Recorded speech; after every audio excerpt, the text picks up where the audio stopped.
This is how you connect Clams to a Core Lightning node. So you click Add, and then you choose Core Lightning. You add a label here for your own records. So I'll go with personal for my personal node. And then I'll use the terminal here to call get info on my node and pull off the ID. This is my public key. So that's the first thing you need to add in the address field. Then you need to add your IP address and your port.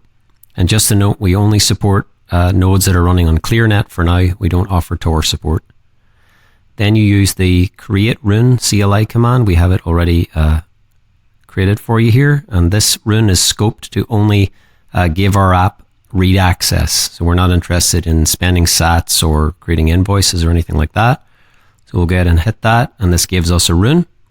And you can just think of this like an access token. You only have to do this once. And now the app will have all the permissions it needs from now on. Then you click sync. And there you have it.